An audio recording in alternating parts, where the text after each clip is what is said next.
लोकसभा चुनाव के दूसरे चरण का मतदान संपन्न हो गया है। 12 राज्यों और एक केंद्र शासित प्रदेश की कुल 88 सीटों पर शाम 5 बजे तक हुए मतदान के आंकड़ों से स्पष्ट है कि कमोवेश सभी जगह मतदान के प्रतिशत में गिरावट दर्ज की गई है।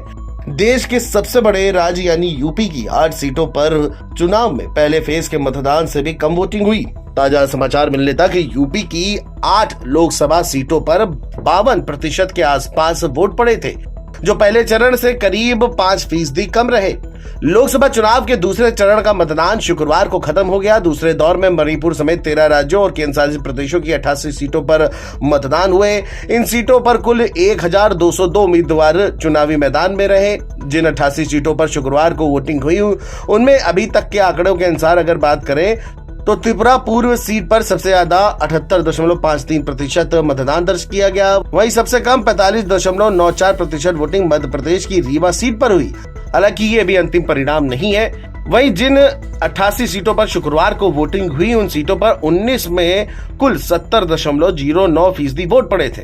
सबसे ज्यादा 84.14% मतदान मणिपुर की बाहरी मणिपुर सीट पर हुआ था। वहीं सबसे कम 53.70% मतदान कर्नाटक की बेंगलुरु दक्षिणी सीट पर हुआ था।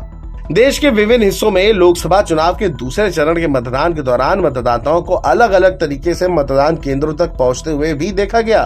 तमाम तस्वीरें भी सामने आई। तो चलिए आपको एक एक करके 13 राज्यों में मतदान के प्रतिशत को बताते हैं। असम में 70.66%, बिहार में 53.03%, छत्तीसगढ़ में 72.13%, जम्मू और कश्मीर में 67.22%, कर्नाटक में 63.90%, केरल में 63.97%, मध्य प्रदेश में 54.83%, महाराष्ट्र में 53.51%, मणिपुर में 76.06%, राजस्थान में 59.19%, त्रिपुरा में 77.53%, उत्तर प्रदेश में 52.74% और पश्चिम बंगाल में 71.84% मतदान हुआ है।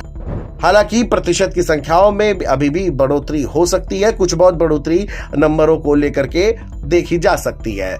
वहीं राजनीतिक जानकारों की माने तो उनका कहना है कि गर्मी के अलावा स्थानीय मुद्दों की कमी, स्थानीय सांसदों के प्रति नाराजगी और इस बीच प्रधानमंत्री नरेंद्र मोदी द्वारा अब की बार 400 पार के नारे की वजह से वोटरों को ऐसा लगता है कि फिर से भाजपा की ही सरकार बनने जा रही है, इसलिए मतदान में रुचि नहीं ले रहे हैं। हालांकि कुछ जानकारों का ये भी कहना है कि महंगाई, बेरोजगारी जैसे कई बड़े मुद्दे हैं, लेकिन मतदाताओं का ध्रुवीकरण नहीं हो सका, इसीलिए बड़ी संख्या में लोग वोट डालने ही नहीं निकल रहे हैं। वहीं दूसरी ओर कई चुनावी विशेषज्ञों का यह भी मानना है कि इस चुनाव में भी भाजपा बनाम कांग्रेस के अलावा तीसरा कोई विकल्प नजर नहीं आ रहा है, इसलिए परिवर्तन को नाउमीदी में लोग वोट करने घरों से बाहर नहीं निकल पा रहे हैं। चुनाव आयोग की अगर माने तो शुक्रवार को देश के 13 राज्यों की 88 लोकसभा सीटों पर शाम 7 बजे तक 61% ही वोटिंग हो पाई है। Video desk NBT online.